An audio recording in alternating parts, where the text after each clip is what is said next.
everybody. Nickey Huntsman here, your host of the Kum and Giggle Podcast. And today I have a very special guest. I have my friend Taylor Duggar. Cheers, guys. Thank you for having me. Yeah. Anytime. So Taylor Duggar, he's a local comedian and he's been touring and traveling a bit. Would you like to start off by telling us more about yourself? Hell yeah. My name is Taylor Duggar. At the ripe age of 27, I decided to start doing comedy. For probably the same reason everybody else does. Their life was in shambles. Yep. and and they needed a way to fucking talk about it. And that's kind of where I started doing stand-up comedy, was getting out of the military and transitioning from being in the military for almost a decade to making my own goddamn decisions and, you know, finding out what I wanted to do. Finding out what I wanted to do when I grow up. You know, still at the age of fucking just exploring 27. yourself and finding your passion, your dreams, your goals. And it was always like art related, I feel like. I always tried playing music. I've been playing music for pretty much my whole life, but... What all do you do with music? Do you play guitar, drums, sing? I do a little bit of everything. Recording even, you know, production, that kind of stuff. I have a little studio in my basement. I did a metal music project. I think we're still on Spotify as long as my dickhead friend hasn't taken it down. Well, hopefully it's still there. What was it? It's called Peaks and Valleys. So if you guys want to see what kind of garbage I was doing for a year inside of a closet with a mic like this, then it's actually. I'm actually curious. I kind of want to look that up. Yeah, I think it's still on. I have songs, you know, saved on my playlist so I could remind myself. But yeah, I got out of the military, did a lot of music projects and, you know, other artsy kind of shit, and then the whole weird story arc behind it is like. When you get out of the military from wherever you're at, you're stationed somewhere else across the world, even across the states, and you're separating and you want to move back to whatever different state. You live in, you know, Alaska and you want to move back to Texas or whatever. The government will pay to move your shit. So I lived in Idaho at the time and I was getting my shit moved to Colorado. And somewhere in that short distance, they managed to drop my entire shipment, everything I owned, and destroyed everything that I ever had. That's insane. So, and this was also like, conveniently enough, right after a deployment where I had separated from an ex and found out that my homie had been slamming her the whole time. So that was cool. Got to figure that out on deployment. So I was really just like rock bottom, not feeling good. Deployment, getting out of the military, a lot of transitions. And then they just broke all my shit. And I was like, fuck it. I'm leaving. You know, I'm taking off. I don't blame you. That's a lot to go through all at once. It was, yeah, the perfect storm. A lot to talk about, you know. At least it led you to comedy, though. And that's the weird thing is, like, it wasn't really part of my plan. I think... You just kind of fell into it? There was a point in time where I took off on the road after I got back because I didn't have a place to live or anything. So me and my dog just loaded up my truck and took off across the country and went to the East Coast. And because I'd never been there. And hung out and spent time. You know, it was always just, like, flights, delays, you know, whatever. But I just kind of wanted to go see what else is out there. And I had a blast. So when I got back, started doing work and stuff like that, but I was living with my parents and they were outside of Colorado Springs and there was this huge blizzard. And as I'm driving out in the middle of nowhere, I see this car is on fucking fire. And I pull off to the side of the road in this blizzard and this dude is in the side of the ditch trying to get out of the ditch with his car on fire. He doesn't even know it's on fire. Oh, so now I'm out in the middle of the road during a blizzard going like, hey, stop your shit. And he gets out and he's like, what's going on? And we just start packing snow where the fire is on his, fender well on the rear of his car right next to his gas tank, you know? So, like, if the dude wasn't paying attention, that could have gone terribly wrong. Yeah, he could have blown up. And he ended up working at Nano 108 Brewing, which has an open mic every month. And the only thing that he did, because we put out the fire, and then I gave him a ride home in the blizzard. Yeah. And he's like, I don't have any cash, but I got this like free beer at this brewery I work at. You could take that. And I was like, yeah, good enough, you know? And when I went to go check out the brewery, I'm sitting there, I'm literally writing jokes in my notebook, thinking about hitting an open mic one day. Yeah, and it just kind of happened. And they were just sitting there like, oh, are you doing homework or what? And I was like, no, I'm actually trying to write some jokes. And they're like, did you know we have an open mic here? And that was like, it was over. That's so cool. I did the open mic there, probably bombed. I mean, you usually do when you start, though, and that's the cool part about seeing how you evolve over time.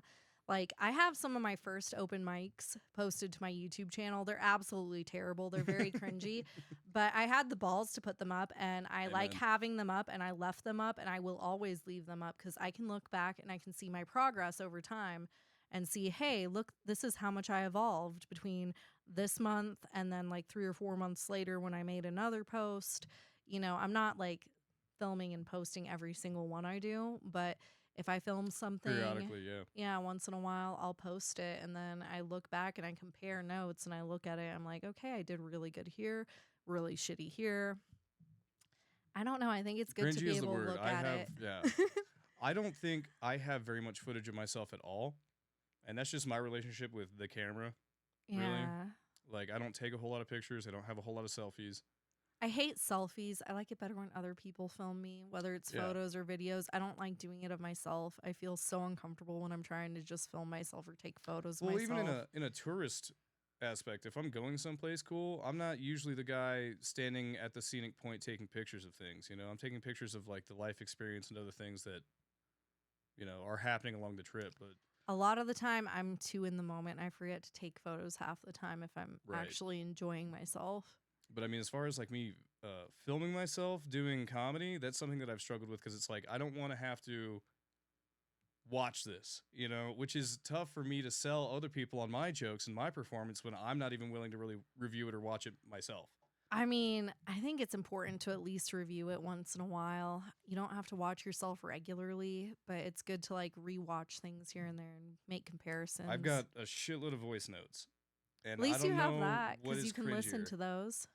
Yeah, it's if you're listening back to yourself versus watching yourself, it's like kind of I like like a, watching I know where because this is going. I don't when like I it. watch it, I can also see the body language I used, and I can be like, oh, that looked really retarded when I did that.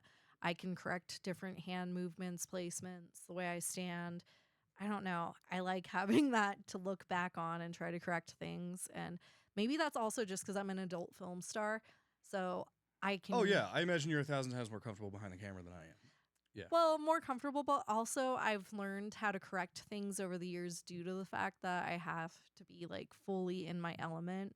Like you're fully unclothed, everything. They can see every little inch, every angle. And you have to really be self conscious about like body placement, angles, lighting, hand movements.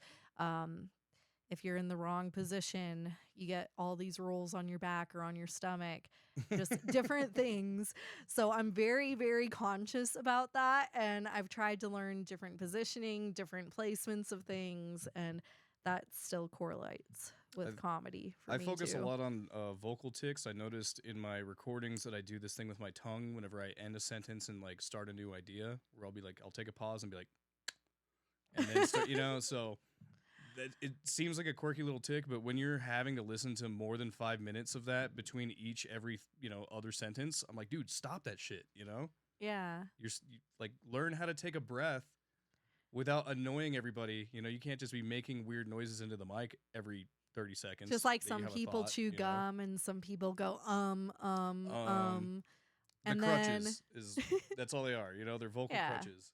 The ums, the butts, and the it just no, shows where but, you're a yeah. little bit nervous, and that's basically it. They're little nervous ticks, like you said, ticks. Yeah. But comedy's been the saving grace for me. Just finding like when I started doing it, I did okay. Right, not great, but to the point where after I got off stage, I was like, okay, so what I said up there kind of felt natural. You know, not necessarily good. I didn't know how to write a fucking joke yet when I first. And nobody does when they first do an Yeah. open mic or anything like that. But the way that I felt getting off stage was like, oh, you know what? I think I could do this, but better. Yeah. Like I think I can come back and do better than I did this time.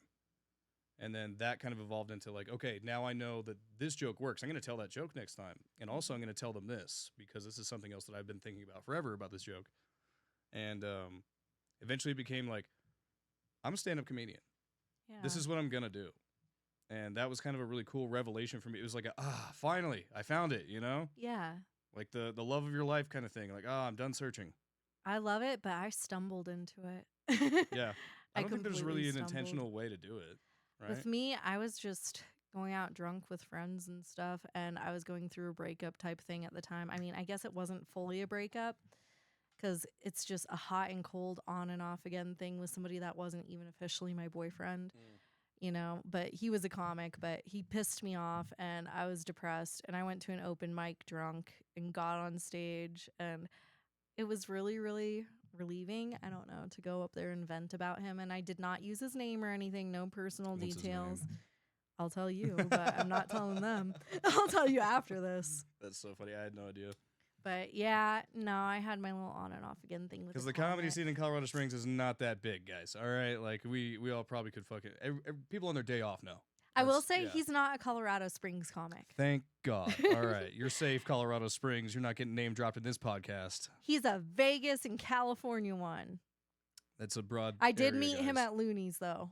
Okay. He was here, and the first thing he said to me, he catcalled me from the stage because I was sitting in the front row, and it was actually the first Oh, you were time. an audience member. I was. Hell yeah! What a way to stumble into comedy. Well, I mean, that wasn't me stumbling into comedy. That was stumbling me onto his dick.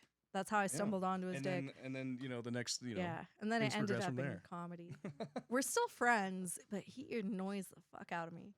He's so hot and cold. I had an ex-girlfriend FaceTime me the other night. Yeah? Yeah. How'd that go? And anybody who calls you from the past, it's like, why, right? What handful of reasons do you have to be reaching back out to me? I get that because, like, with this comic, he's very hot and cold with me, and we didn't talk for a few months because he decided to ghost me again. And then he calls me, tells me he misses me, asks me when I'll be in Vegas again, and asks me for dates. I had no plans of going to Vegas anytime soon, but I missed the hell out of him. So then I decided to go out for Skankfest. And that motherfucker did not make time for me. And I'm like, why are you going to be like bugging me, telling me you miss me? And then you're not going to make time for me. I think like when somebody reaches back, it's what's going on? Because in my mind, it's like the worst case scenario is first. The only reason she would possibly be calling me is because she's in immediate danger and she can't, like dial 911 correctly. And my name just came up, it's like she's gonna be like, help me, I'm in a basement, call 911. And then that's like, then I have to put together a mystery. That's what I'm imagining when this lady's calling. She sounds like a shit show. And she kind of is, I don't know, probably is. And it got to the point where it's like, I miss you. And I'm like, oh, that's what this is. Okay, this is a drunk phone call. But usually drunk phone calls are phone calls, not FaceTime, And the big news was like, oh, yeah, did you hear about this guy that got divorced? And I was like, who cares? What? That's just an Why excuse. are you trying to wiggle your way back into my life in any way? Like you can miss somebody and be like, they were nice. And then just carry on about your fucking day, But then when it goes to I miss you, we should hang out again. I'll fly you out here. I'll make a trip out there. Blah, blah, blah. It's like, no. Like you had your chance, Yeah. You could still think fondly of people. That's great. I would rather do that after a breakup. Think fondly of somebody and be like, yeah, I kind of miss them. They weren't a total piece of shit. Yeah. Wasn't meant to be. But when they just keep fucking calling you the next day and giving you like 17 messages, like fucking blowing your phone up. It's like, I'm bad about blowing phones up. I do that. As soon as I picked up the phone, I knew I was like, I just opened the fucking floodgates for this woman, And, yeah, I can't say anything about that. I'm the type of person I'll send like 30 messages. I don't give a fuck. Oh, God. If somebody's taking forever to respond, or if I saw that they read it but they didn't give a reply, I'll be like, hello. I am total opposite. Give me attention. I'll get a text and be like, yeah, I'll get back to that later, and then just kind of forget. I hate that so much. I hate it too. So you know who else? All of my friends and family. It's annoying. It's not just so like annoying. It's like it takes you less than a minute to reply. Send me a fucking response, even if it's I'm busy, bitch. Go away. Yeah, you like, and everybody else. I have would the same rather argument. get that. Just tell me I'm busy, bitch. That's all I got here. Well, what if I'm not and I just don't want to fucking talk to you? I don't want to say that either.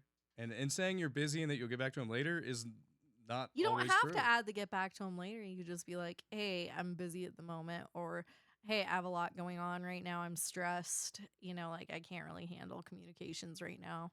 It's not that hard to say. Like you have too much on your plate to juggle extra shit. Could be that, or I mean, I could just keep doing what I've always been doing, which is like, they know what I mean. And that's the type of thing that drives me nuts. And that's the reason why I'd be sending you 50 text messages. Like, I know you're on your phone. I just saw you post a story, you motherfucker. Pretty much. Yeah. And I'd also I've been be there. like, hey, I saw that you saw the message. It says seen right here. See, I worry about that with people that I don't really want to get back to that quickly, is I just won't open the message. That way it could never say seen. When And it says seen, I call it out. I call it out so hard. I know. Is this toxic? I don't know. I don't give a shit. It's like, this is my life. I don't want to answer my phone right now. I don't care if it's the IRS or my sister. You know, like, if I'm not feeling it, I'm not feeling it. But the whole, like, I'll look at my phone and be like, oh, God, and then just not have my phone. I just think it's so rude, especially if it's somebody Probably I'm is. Probably banging rude. or have banged. If your dick has been Okay, in me, you but need to give me a fucking reply. Have banged? No. Okay. Absolutely I'm not. just I saying. have banged people that have no right to talk to me anymore, you know? Yeah, but if there's no fallout or anything, if you're on good terms and you still want to put your dick back in me again at some point, if it's been in there and you have hope to do it again, you better give me a fucking reply. I don't know how many people are going to see this episode with me in it, but I don't know how many women want me back, you know? Like, I mean, it's... Is the sex that bad? I think it's more of like I've never had a relationship that ended well. You know, Never? It was not very many of them have been like amicable. Like, hey, you know, this isn't working out. Maybe we should. I'm so homies separate. with most of my people. Nah, it's like it's been fucking brutal for most of them, and Most that's of why them it's have like been good with me. And with the hot and cold one, the comedian, I don't know what's up with that because we haven't had any real fallout or any major issue. I will say, like, after our first weekend together, though, he asked me if I wanted to move in, and I said no because it Okay. was way too soon. And then he ghosted me for a bit, and then he asked me again over FaceTime, and I said no again. FaceTime again. All right, what's up? It must be. Was it Leo season right now? I don't know. What day is it? Fucking. I don't know, but he's an Aquarius. And something I thought was funny is my Aquarius guest I had on, Avalon Mira. One of the remarks she made is, yeah, when I like somebody, I just want them to move right in. So I think it must be an Aquarius thing. Could be. And I'm like, you do realize it's not just me. I mean, I come with 2 teenage girls now, not just 1, 2, and I come with 20 pets. I come with a lot of baggage. I don't think men think about that. They just think I had a lot of really great sex.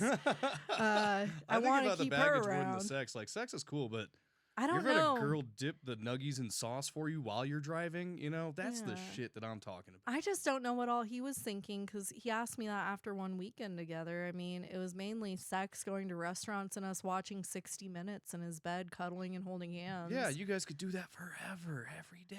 I It's loved sustainable. it. I enjoyed it. I did have a really good time. I will say, like, if I didn't have other responsibilities and baggage, I probably would have been crazy and impulsive and said, fuck yeah, I'll move in with you. Well, great But- thing. See, baggage just got painted in a positive way today. Without all this baggage, I might be in a toxic relationship. Possibly. Yeah. I might have moved in with a stranger. And I've moved in with people early on. The But it was like earliest a few I did months. was like 2 months. The earliest I've done. My ex-fiance Cody and I, 2 months in, we moved in together. And how long did you guys like live together? For like 2 years. Okay, so it's not like you guys moved in together. It lasted Fucking for a hated while. it and- No, he and was just grew a apart, cheating POS. He Relatable. cheated on me while we were like engaged and while we were raising our kids together and planning a wedding.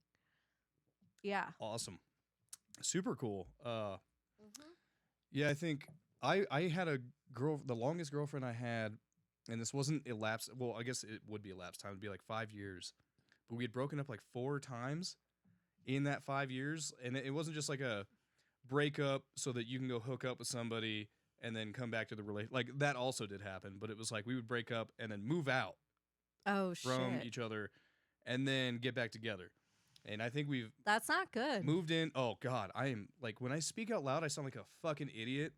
But, I mean, when you're in the moment and you have feelings attached and other things. well, and it was codependency for sure. It was Mhm. me being in the military, you know, like people get put from wherever they're at, their support groups at home, their families, their And friends. then they just have their partner. and then they just go somewhere else. And it's like you and me and you. And that's all we have, you know, let's get a dog.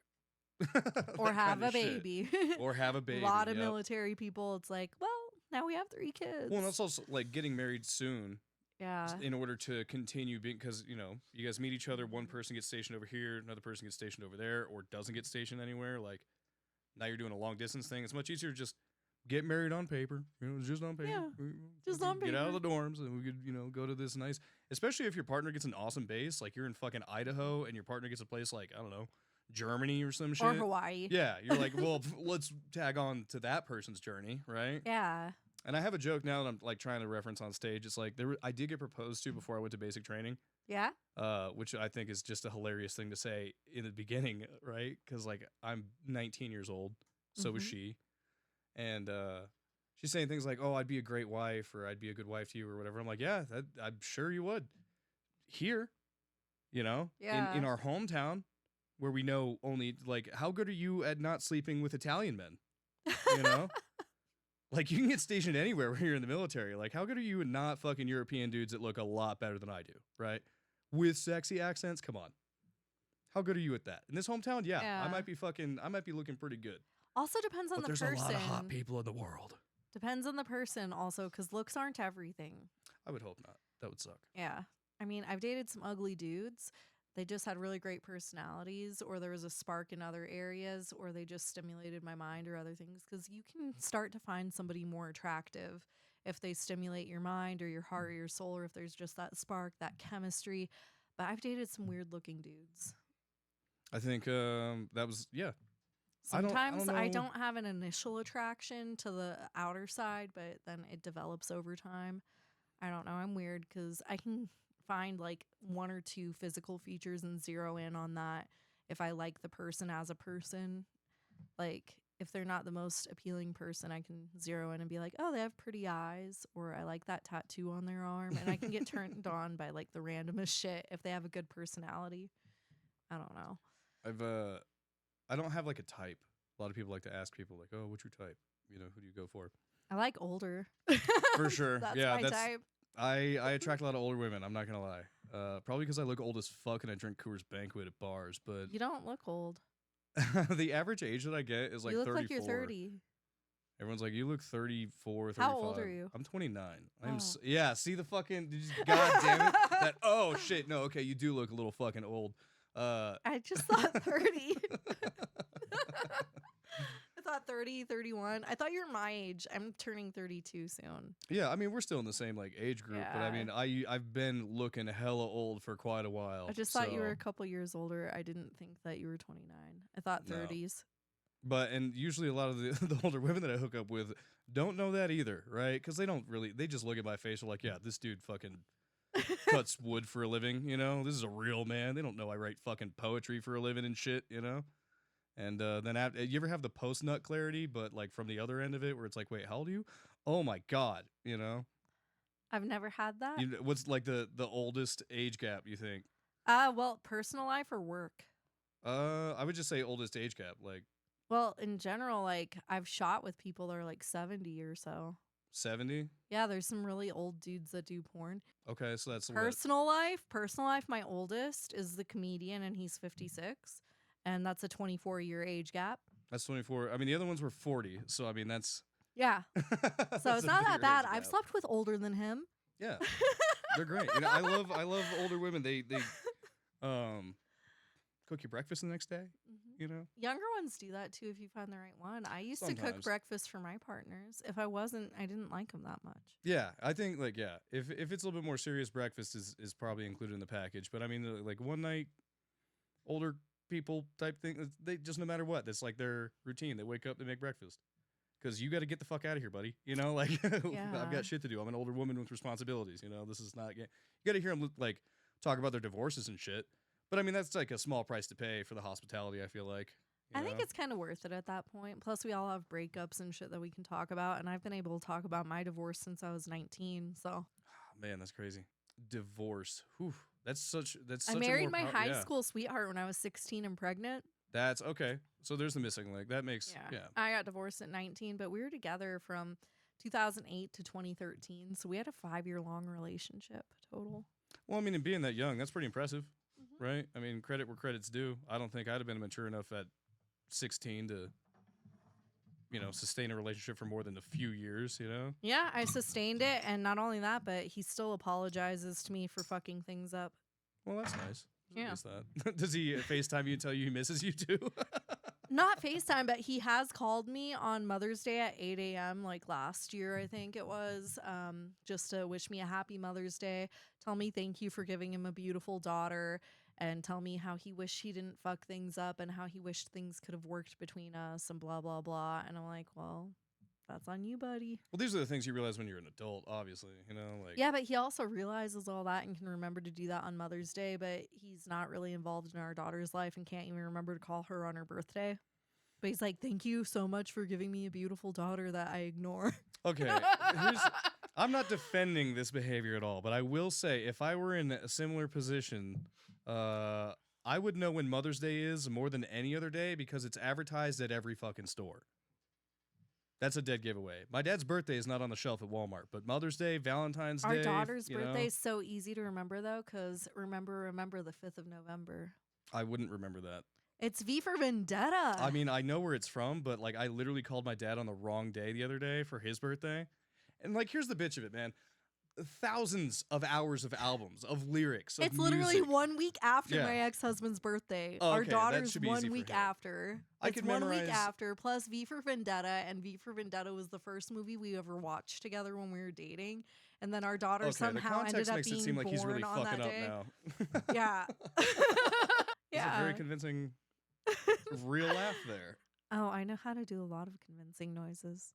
Yeah. I was going to say voice acting and real acting, right? Yes, I do voice acting, real acting, adult films, comedy. I do a lot. I'm kind of all over the place. I'm very ADHD. Watch the mic. I think, yeah, there's nothing in the world that I haven't done that I've wanted to do. Like You so have far. to suck it to keep it going. Yeah, suck it. Suck it good. And that's how you suck, folks. You guys want to know a thing or two about sucking? Ask old Taylor Duggar right here, guys. This guy sucks. He likes to suck nice and hard on small things in his mouth. Sure do. A pack a day almost. I am almost a pack a day smoker, but I do hang out with comedians, so it's like really it's 3/4 of a pack for me, and then the other 25% go to people who are like, hey, can I bum one of those? I hate cigarettes. I'm so thankful too. I never got into them. Love weed. Huge fan of that. I mean, I've been trying to quit nicotine for like over a decade now, but I always go back to it in some form or another. I've never gotten into cigarettes, but I did used to smoke hookah a lot. And at one point, I even managed a hookah bar. I used to manage Pyramid Hookah back in the day. No shit. Used to hang out at a lot of hookah bars. That's probably where it started for me too. Love hookah bars, but yeah, cigarettes, not It's the only thing you could do when you're a kid. You know, like nobody who owns a hookah bar gives a shit if you're actually 18 or not. They're just like, are you old enough to say the cuss words correctly? Then, I didn't you know. go until I was 18. And then when did you start running one? I was like 19. I was just Okay. managing it, and yeah. No, I got hired as one of the workers. I did a good job, and then he ended up promoting me to manager, and I was in charge of hiring, firing, training, stocking, opening, closing, all that at like 19, 20 years old. What was your first job? First one ever when it comes to an actual company or when it comes to like babysitting and shit, because I babysat. I would say like company, yeah. When it comes to companies, Dos Hombres, Mexican food. Okay. Yeah, Serving? I was, I was a host when I first started because I was like 15, 14. I did hosting and busing, and I did work my way up to server. Oh yeah, I worked at a grocery store. That was my first job. I've done that too. I was a courtesy clerk once. Yep, courtesy clerk. Hell yeah, dude. Probably the same company. I did I'm it not for gonna name drop 'em, Kroger. I but did it for Kroger. I did get fired after a few years. What for? Oh my god, I can't believe this is. It's been long enough. I feel like I could finally talk about it. I got fired because I got a blowjob in the dairy cooler from the bakery manager. Oh, that's hilarious. Yeah, and I was like 17, and she was like, "Whatever age you are to get paid time off to get your boobs done." So. A little bit of an age gap there that I don't think they really wanted to get out, but they were just like, yeah, you guys can't be doing that. And I couldn't really disagree with them, you know? Yeah, that's understandable. I mean, on one hand, I wanted them to be like, come on, guys. Like, So back in the day when I worked at Saddle Ranch at Universal Studios, there was a point in time where I was seeing one of my coworkers and we were messing around on the clock, you know, but we would go all the way to the back and have our fun. And very Dwight Schrute and Angela type I shit. will say we never got caught, but one of our managers knew what was going on. One of the general managers knew because he was one of our buddies. And he said, just don't get caught by Misty.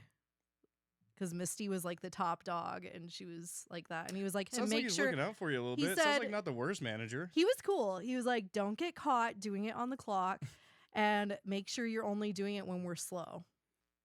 That's a fair request.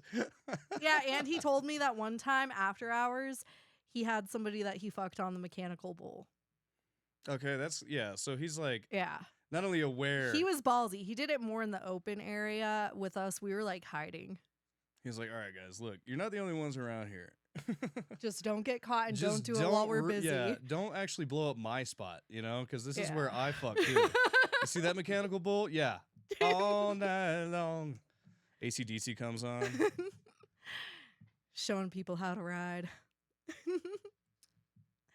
I will say that was probably one of my favorite jobs I've had out of normal jobs I've had. I loved being a server and I loved being a host. And I liked almost every job they had me do at Saddle Ranch except for Shot Girls. I did not work in club nights. Ooh.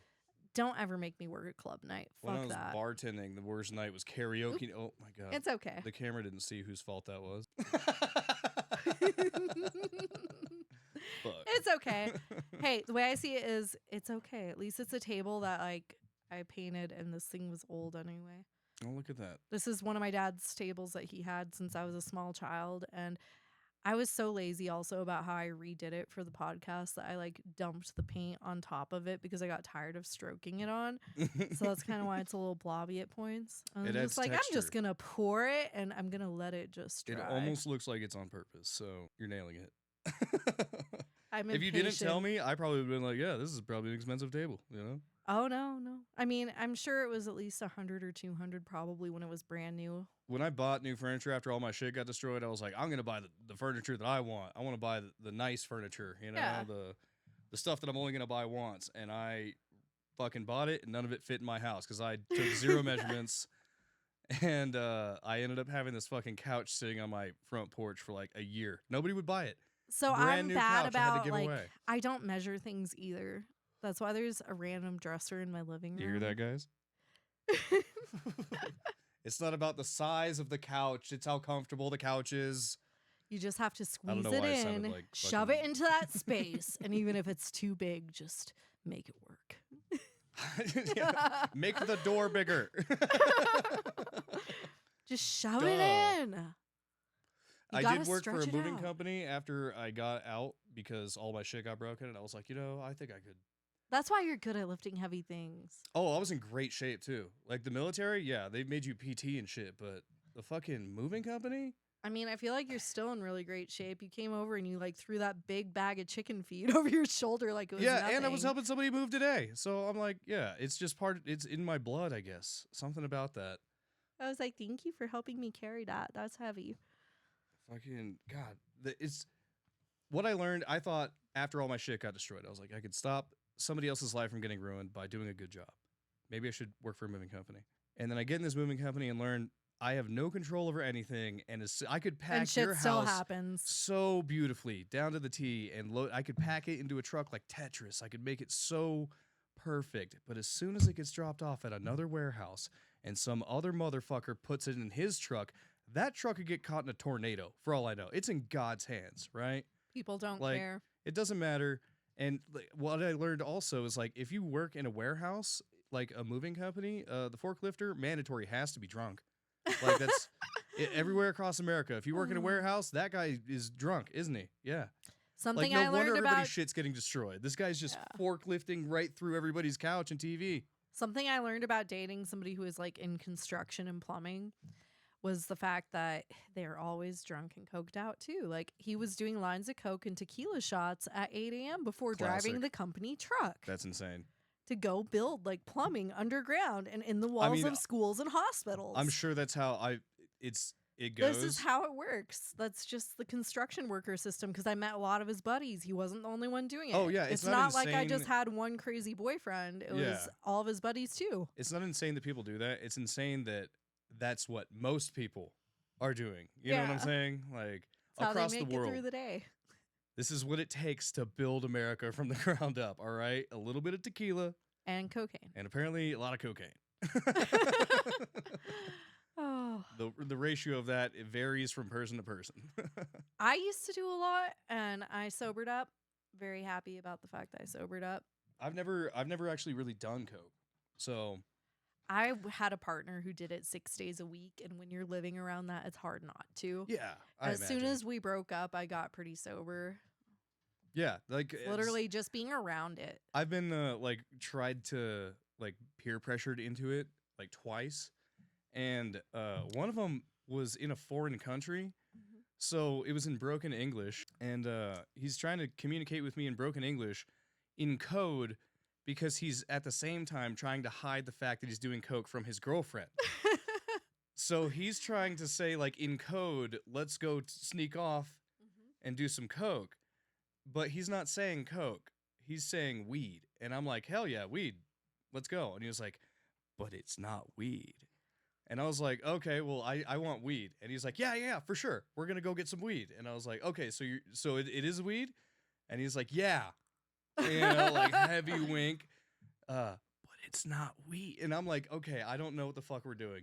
So I'm just like, let's go find out. We get into the bathroom, which is where you do weed, right? And he pulls out his little baggie and he's like, yeah? And I was like, no, I'm good. I thought we were smoking weed. And he was like, okay, well, just for me then. And then he like, you know, takes a line or whatever. And then he goes, but when we go back, pretend like we were smoking weed. So he doesn't get like busted by his girlfriend, who apparently wasn't cool with it.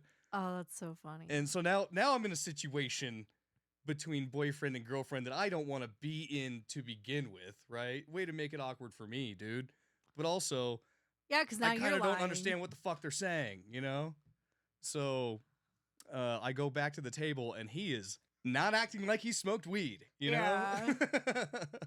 And then he keeps leaning over to me. He's like, play it cool, play it cool. And I'm like, dude, you play it cool. Like, you're giving yourself away, you know? Yeah, it's hard to hide when you're doing uppers Yeah. because it just makes you bounce off the walls. And like his girlfriend totally knew because she like was looking at him when he's dancing at the fucking bar. And she looks at me, she's like, did you guys smoke weed? And I was like, yeah. And I pretended like I smoked weed. Yeah. I was like, yeah, totally. Weed. She was like, okay. And then after she asked me that question, I was like, she's on to you, bro. She's on to you, you know? Like, Yeah. Chill out. And then he's like, we're going to go to a dance club after this. Do you want to go? And I was like, Nope. I think I'm staying out of that, buddy. I don't blame you. It's weird when you have to get put in between things with couples. Yeah. And also in like a foreign country, I was traveling. So Even weirder. it's, I don't know where I'm at. I'm at their discretion to get me to and from wherever I need to go. That's not good, especially if they're drunk and high and anything could happen. And they start to argue and then you're fucked. God, couples arguments are so funny though when they're not yours. Just watching people yelling in the car is my favorite thing. Just pulling up to a stoplight and seeing somebody just fucking like freaking out. Even on the phone. Like they'd be like pointing at the phone and shit. Sweet That's nectar funny. of the gods. That's what gets me through the morning drive. Oh yeah, and Red Bull. Red Bull and a cigarette, that's my breakfast. Yeah, I'm the type of person I can drink 6 Red Bulls a day. It's so bad, but it's so good. I've been cutting back. A little bit. Your But poor heart. I mean, I switched from one upper to another. And I mean, energy drinks, at least they're legal. Yeah, I mean, I'll get like 2 Red Bulls a day, maybe. Like I've maximum. cut back to 2 or 3, but there was a point where I would drink 6 or 7 every day. When I was driving on that road run for doing stand-up, like I just got back from doing that. We went all the way out to the Midwest, me and Nina. And when we were getting the tail end of the trip, I probably drank like 3 Red Bulls, trying to stay awake, and my face felt like it was on fire by the time we got back. And I was like, 6 this is when I and need to still start feel getting normal. healthy and paying attention to my body, you know? Yeah, for some reason I still feel normal when I do that. My body hasn't hit that point yet, but I'm trying to cut back and I'm trying to be healthier. I think my weight gains partially because of all the Red Bulls. Well, if that's the case, I'm looking at a very large future. Red Bull can't fucking add to weight gain. That's what beer is for. I think that Red Bull can. I don't know. What? I feel like what I'm I don't drinking. know. Look, I don't want to know the truth. All I right, I'm eat going to pretty tell you the truth. healthy. I don't want to know what's killing me. I know it's all killing me, and You eventually just I'm gotta gonna pick your poison. and I got to wean off of just as much as I can, but I also got to survive. So, doing what it takes to survive. Same. And that is Red Bull and cigarettes. I still drink my Red Bulls, just not This as much. podcast is brought to you guys by quitting all of your vices and saving money. All right, you'll never be able to afford a fucking house on this fucking Red Bull budget. Very true. Yeah. Very, very true. When you're spending $200 or $300 a month on Red Bull, like I have done at certain points, that takes a lot of money out of your savings. A lot. I get old man angry when I see the prices of things go up, and I'm like, man, I remember when Red Bull used to be, and I was like, no, I'm doing it. I'm doing the fucking thing. Same, especially when I think about the old McDonald's dollar menu when I could get a McGangbang for $2. Okay, yeah, the dollar menu thing does piss me off, and $5 footlongs, obviously. Oh, they were the best. Also, I used to love the Super Size Me's before that documentary ruined it. So, tell me about all of your upcoming tours and things. I'm curious. Oh, there's gonna be no touring. No, because you just got back from one. You don't have any more coming up? Well, a tour is more of like something that you have more lined up. Like you have booked spots in certain locations, right? And this was not me going to like booked locations or anything. This was me going to a booked location, right? And then finding everything else in between, which is a huge test of networking and your skill set and how funny you are. Yeah, well, being able to even just knowing the right people to get you a foot in the door, you know? Yeah. And making those connections along the way. That's like the value in doing these things, I think, plus stage time. So getting to perform at a few different places like Chicago, Madison, and catching the vibe from the crowd and Omaha, like completely different stages, completely different comedians, but they all somehow know each other. You know, like it becomes a smaller world. Yeah, because as you people, go. you know, are just constantly moving back and forth and being at each other's clubs, and you know, and it's very intertwined. Yeah, it's a huge web, and I'm just like a very small thread of it right now. You know, and I saw how much bigger the web gets, and coming back to like the home clubs and stuff like that. Just the perspective change I have on, you know, the business side, the behind the scenes. And this is where I feel like I could learn a lot from you with your marketing and social media. Like before we even got on the mic, you were telling me about all these different platforms I'd never heard of and like ways to reach out and specific networks. I'm really good with networking, branding, and marketing myself, which is why I've been as successful as I am. And I just learned it over time through adult work because it's transitioned to everything else, like whether I do comedy, voiceover work, other things. I learned everything from the ground up, starting with adult films. Well, because that transitioned to online very quickly. Uh-huh. So that was a very online market. It's been online the whole time I've been As a matter of fact, I'm not sure if there is live porn. There is. Okay, sick. Yeah, that's called a campsite. Write that down. You've never heard of Chatterbait, Streammate, Pornhub I've heard Live? of those things. Yeah, okay. That's. I was thinking more of like live performance, you know, like on a stage. Sometimes it's solo. Sometimes like you have a host. Oh, you're talking about live sex shows? Yeah. Those exist too, but that's completely different. Everybody, please welcome to the stage the very long, very hard. They do have live sex shows. That is a thing. It is a thing. It's not as common as camming, but those do exist. Okay, well, my mind is blown yet again. So much I don't know about sex, guys. It's personally, I don't know who why. Thought? Why does anybody want to go to a live sex show, though? I mean, yeah, it's a turn on watching people, but if you're just watching and touching yourself the whole time, I don't know. I'd rather just sit at home and touch myself. Now that I think of it, there is a Denver comic who does a fully nude show. Yeah, the audience is nude too. What? Yeah, like it's a whole room of nude people, and they're That's just the on thing stage that telling happens jokes. here In Denver. I want to do that. I can't remember what it's called. Do you remember who it might just be called Nude. It's shout out Chris Wellman. Okay. You can find him on. I don't know what his Instagram handle is. Well, if you could help me find him, Yeah. I want to do that. I want to do naked comedy. he- I was so mad because I wanted to be one of the naked judges at Skankfest, and Jay Okerson offered me like that and Jessica Ryan that shit. months ago. Like when we went on their podcast back in March, they brought up the idea that we could be naked judges, and then they never like got back to us or solidified things. The one day I was at Skankfest, though, I didn't see the naked judges. I don't know if I was there on the wrong day in the wrong area, or if it just fell through and they couldn't do it. Maybe that's why I never heard back about it.